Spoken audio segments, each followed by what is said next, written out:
Salam alaikum, bonjour à toutes et à tous. Je suis Reda Fillah, professeur des relations internationales à la faculté des sciences juridiques, économiques et sociales d'Agadir. Et on va commencer par le cours des relations internationales. Alors, tout d'abord, on a les relations internationales en tant que faits et phénomènes qui se déroulent sur la scène internationale. Et on a la science des relations internationales qui est un champ scientifique, une discipline dont l'objectif est évidemment de comprendre et expliquer ces phénomènes, les interactions entre les faits internationaux et également la prévision, le fait de prévoir les relations internationales.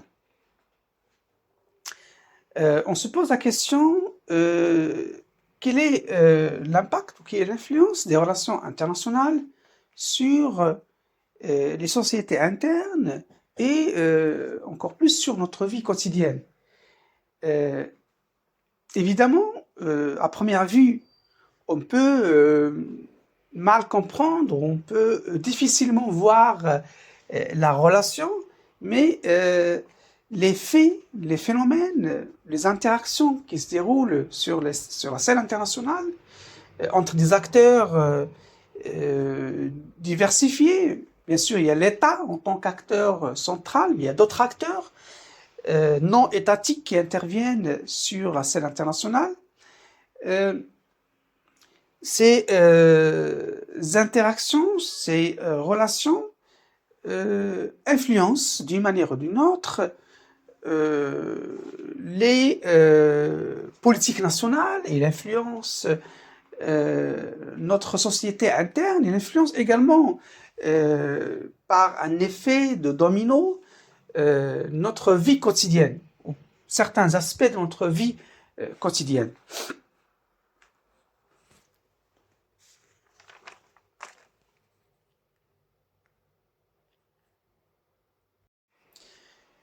La coopération, les alliances entre les États, les conflits et les guerres, les crises économiques mondiales, les flux migratoires, la cybercriminalité, le phénomène du terrorisme, le changement climatique et bien d'autres phénomènes et faits internationaux ont cette dimension transfrontalière. Et ils produisent des effets qui traversent les frontières, donc, et qui produisent des conséquences qui nous touchent d'une manière ou d'une autre et touchent notre quotidien. Les faits dont on vient de donner quelques exemples, ils reflètent cette dynamique des relations internationales. Ils reflètent les transformations subies par le système international et donc qui vont façonner ce qu'aujourd'hui on appelle les relations internationales contemporaines. Aujourd'hui, on parle de mondialisation, on parle également d'essor mondialisé des nouvelles technologies de communication et d'information. On parle de phénomènes de flux transfrontaliers qui échappent au contrôle de l'État.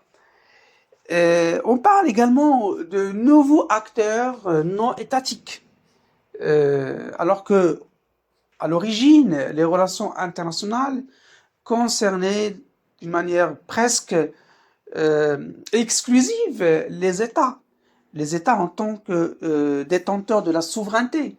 Et puis également, dans une moindre mesure, les organisations internationales gouvernementales qui ont été mises en place à l'initiative des États, notamment pendant le XXe siècle, et on pense à l'Organisation des Nations Unies.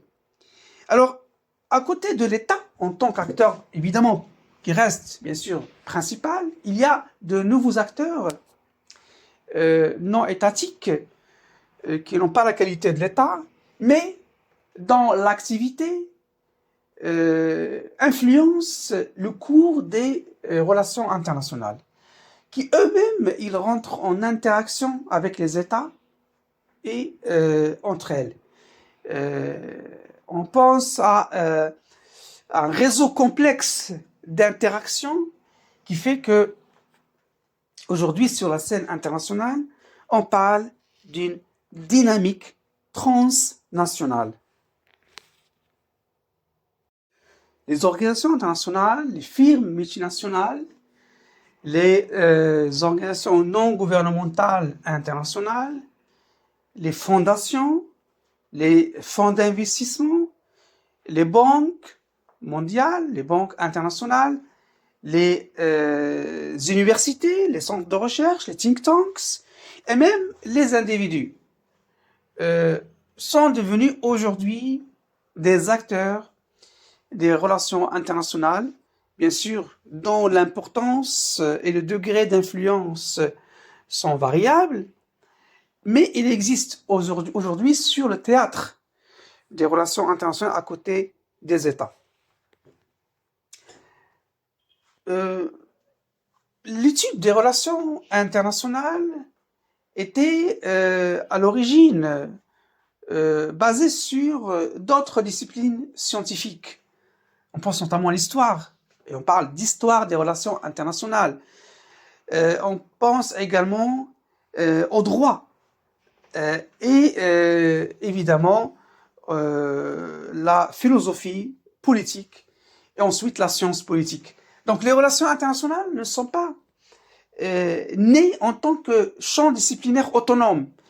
Il a acquis son autonomie progressivement du moment où un certain nombre de théoriciens ont commencé à développer des hypothèses et à faire un travail méthodologique pour arriver à des conclusions. On appelle ça la théorisation. Donc la construction, l'élaboration de théories de relations internationales qui ont un fond épistémologique. Et donc, c'est à partir des années 20 du XXe siècle que les relations internationales a été érigée en discipline scientifique indépendante. Et c'était notamment aux États-Unis d'Amérique grâce aux premiers précurseurs américains des relations internationales. Alors pourquoi c'était aux années 20 du XXe siècle?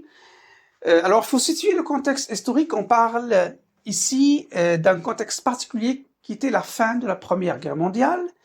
Et la première question qui s'est posée, c'était pourquoi les États se font la guerre,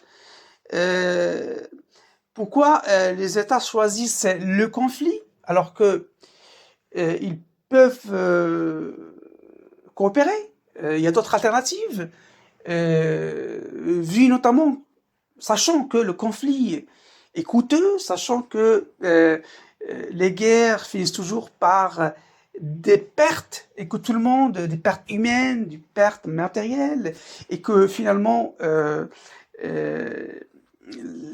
tout le monde est perdant à la fin. Alors, c'était la première question qui était posée. Et ensuite, les théories, on cherchait donc les premières théories des relations internationales.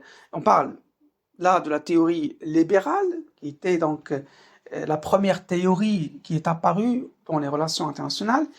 Et son objectif était de dépasser cet état de fait et de changer la réalité internationale. La science des relations internationales, si on veut donner une définition, on peut avancer la définition de Jean Burton qui dit que la science des relations internationales vise à expliquer,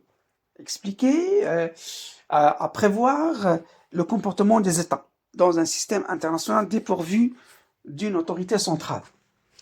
Les relations internationales en tant que champ scientifique commencent évidemment par l'observation et il émet des hypothèses et puis ensuite à travers une méthode scientifique parvient à tirer certaines conclusions.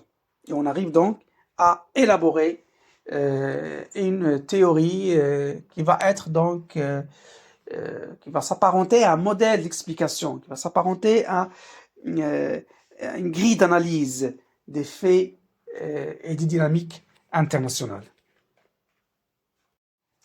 Alors on a parlé de la théorie libérale qui était la première théorie des relations internationales apparue dans les années 20 du XXe siècle, dans un contexte historique particulier, mais avec la progression, avec l'évolution des événements internationaux, le changement de contexte historique, plusieurs théories, autres théories ont vu le jour. Alors il y a une succession de théories qui ont servi de paradigme pour comprendre les relations internationales. La théorie est un ensemble de concepts et de propositions plus ou moins interreliés qui visent à expliquer des phénomènes grâce à la découverte de certains liens de corrélation, de liens de causalité entre plusieurs variables, entre deux ou plusieurs variables. Et à force et à mesure que la société internationale, entre guillemets, évolue, nouvelles hypothèses sont émises, sont vérifiées, et au fur et à mesure, donc, les théories, ils évoluent, ils s'ajustent, ils s'adaptent. Hein. Et donc, on peut dire qu'un siècle des relations internationales et aussi un siècle de théorie de relations internationales pour essayer de comprendre cette évolution sur la scène internationale qui s'y manifestait par plusieurs phénomènes et qui continue aujourd'hui avec transformation du système international.